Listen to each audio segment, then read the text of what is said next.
रूसी राष्ट्रपति Vladimir Putin दिसंबर में 5 या 6 तारीखों पर भारत आ रहे हैं। यह विदेश मंत्रालय का बयान है। उनकी वेबसाइट पर यह सूचना दी गई है। इसी तरह भारतीय अखबारों ने इस खबर को पहले पन्ने पर नहीं छापा है।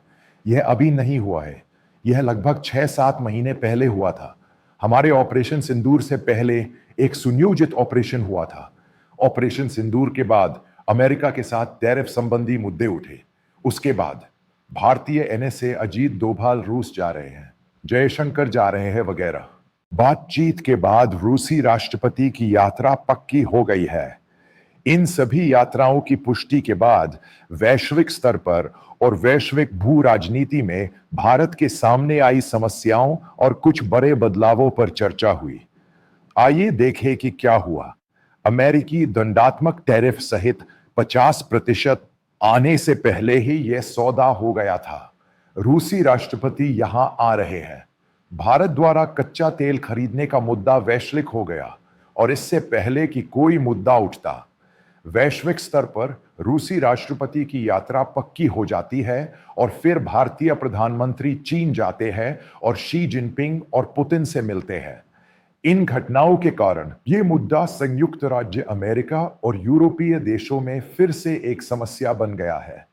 कुछ सिद्धांत हैं जिन्हें हमें समझने की जरूरत है।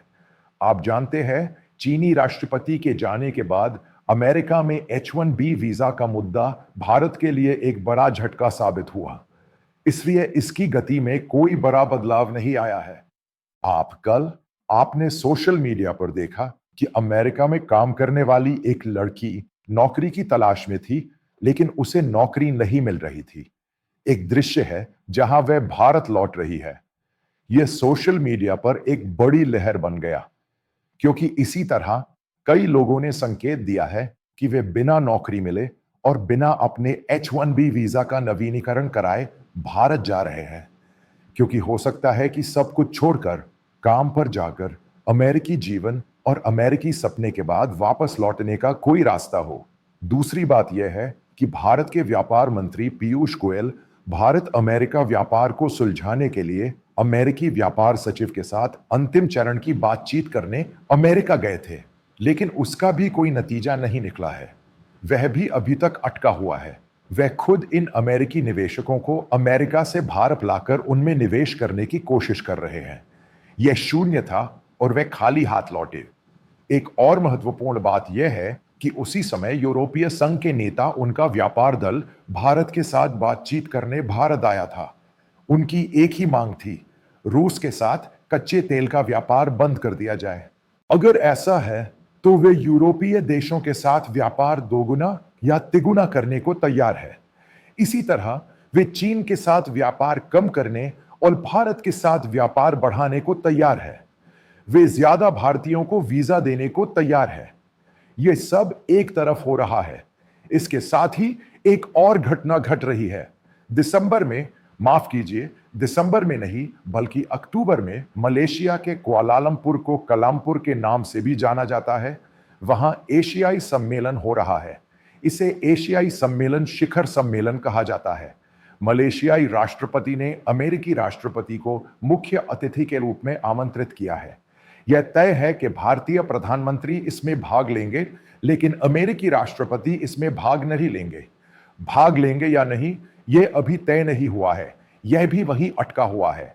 मूलतः यदि वहां कोई शिखर सम्मेलन होता है तो ऐसी स्थिति होगी जहां भारतीय प्रधानमंत्री और ट्रंप के बीच लगातार बैठक संभव है। इससे पहले भारतीय प्रधानमंत्री और ट्रंप आमने सामने मिले थे, लेकिन कोई बैठक नहीं हुई थी।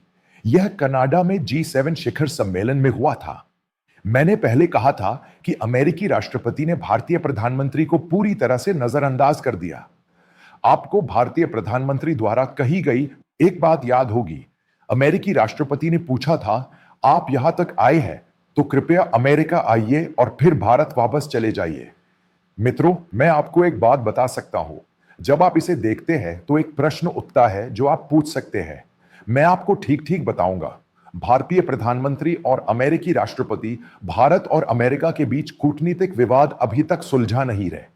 इसीलिए रूसी राष्ट्रपति, जो इन यूरोपीय देशों, अमेरिका और अन्य देशों की नजरों में थे, भारत आ रहे। इसके साथ ही भारत सरकार कह रही है कि यह व्यापार 100 बिलियन का व्यापार समझौता है। मैं समझता हूं कि भारत से वहां सामान भेजा जा रहा है। व्यापार में ये रूसी हथियार नहीं आए, अर्थात X-400 हथियार, विमान रोधी वायु रक्षा प्रणाली, उनके पास देने के लिए 3 और है। उन्होंने केवल 2 दिए हैं और उन्हें देने के लिए सौदे की पुष्टि होनी चाहिए। दूसरा कारण यह है कि क्योंकि वे इस युद्ध में हैं, उन्होंने भारत को उपयोग के लिए पूरी प्रणाली नहीं दी है। दूसरी घटना यह है कि रूस की रुचि थी। रुचि है क्योंकि जब भारत ने पहले राफेल खरीदा था तो उन्होंने 2 प्रस्ताव रखे थे। एक S-35 विमान है, दूसरा Su-57 है, जो उनकी नवीनतम 5वीं पीढ़ी है। जब उन्होंने भारत को ये S-35 विमान देने की पेशकश की तो उन्होंने कहा कि राफेल इससे बेहतर विमान है। हमने राफेल इसलिए खरीदा क्योंकि सुखोई 30 MK का प्रदर्शन और युद्धभास अच्छा है। विभिन्न तरीकों से परीक्षण करने के बाद भारतीय रक्षा वायुसेना के कई अधिकारियों ने उनके प्रस्ताव को अस्वीकार कर दिया और फिर वह राफेल के पक्ष में गए और बाद में उनका इरादा भारत से S-35 या S-57 विमान एक दीर्घकालिक सौदे पर खरीदने का था। उन्होंने कहा कि इसे भारत में बनाया जा सकता है, लेकिन फिर भी वो यह नहीं कह रहे हैं कि वो सोर्स कोड देंगे। लेकिन अगर वो सोर्स कोड देते हैं, अगर इसे भारत में एक संयुक्त उद्यम के रूप में बनाया जाता है, तो इसकी स्टील पावर कुछ ऐसी है जो रूस यूक्रेन युद्ध में सभी ने देखी है। मैं आपको कुछ और बताता हूं। क्या आप जानते हैं शिव अरूर अरूर, जो अब NDTV पर है, रक्षा से जुड़े एक अच्छे भारतीय रिपोर्टर है। मुद्दों की गहराई के कारण दोनों के पास रक्षा क्षेत्र की एक कड़ी है। मैंने इन दोनों के बीच एक बहस देखी है। दोनों ही Su-57 और S-35 को अस्वीकार कर रहे हैं क्योंकि ये रूस यूक्रेन युद्ध में अच्छा प्रदर्शन नहीं कर सका। तो ये मूल रूप से इसे दूर रखना और इसे सुरक्षित रखना है। भारत ने वह विमान रूस को मीर पर थोपने की कोशिश में लगा दिया है, लेकिन वायुसेना अधिकारियों का कहना है कि इसका परीक्षण नहीं हुआ है। 7.48XX। एक और बात जो नहीं हुई है वह है इसे खरीदने को लेकर अनिश्चितता। इसी तरह वे कह रहे हैं कि हम S-500 वायु रक्षा प्रणाली को संयुक्त रूप से विकसित कर सकते हैं। यहीं पर भारत सरकार ने कई बातें कही है। भारत सरकार ज्यादातर चीजें खरीदने में दिलचस्पी नहीं रखती। इसे सिर्फ भारत में ही बनाया जाना चाहिए। मैं इससे पूरी तरह सहमत हूं। तकनीक खरीदें और पहले भारत में ही विकसित करें। लेकिन इसमें हमारी कई कमियां हैं। सबसे अहम कारक फ्रांस है। उन्होंने पहले कहा था कि वे रफाल का सोर्स कोड और तकनीक नहीं देंगे, लेकिन उन्होंने अभी तक इसे नहीं सौंपा है। मैं इस बारे में एक वीडियो बनाऊंगा। आगे क्या करना है, क्योंकि हमारी वायुसेना के कई स्क्वाड्रन जमे हुए हैं। हम किससे तुलना करें, भारत और पाकिस्तान से या भारत और चीन से? यानी पाकिस्तान के लगभग 61% उपकरण चीनी है, खासकर उनके विमान जिन्हें वे लड़ाकू विमान कहते हैं। भले ही यह JN है, वे 5वीं पीढ़ी के विमान पाकिस्तान को चीन देने जा रहे हैं, जिसका अर्थ है कि पाकिस्तानी वायुसेना में बढ़त है।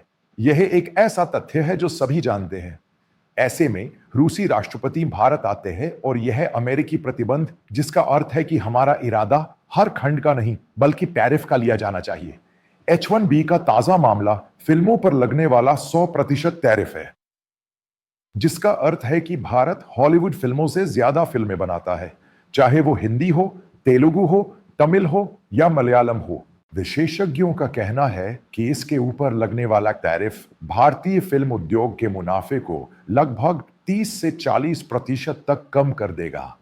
विशेषज्ञों का कहना है कि इसी वजह से फिल्म उद्योग पर आधारित शेयरों का मूल्य अचानक गिर गया है। तो इससे न सिर्फ वैश्विक स्तर पर भारतीय कूटनीति को नुकसान पहुंचता है, बल्कि दुनिया भर के कई देशों से भारतीयों के निकाले जाने की संभावना से भी इनकार नहीं किया जा सकता।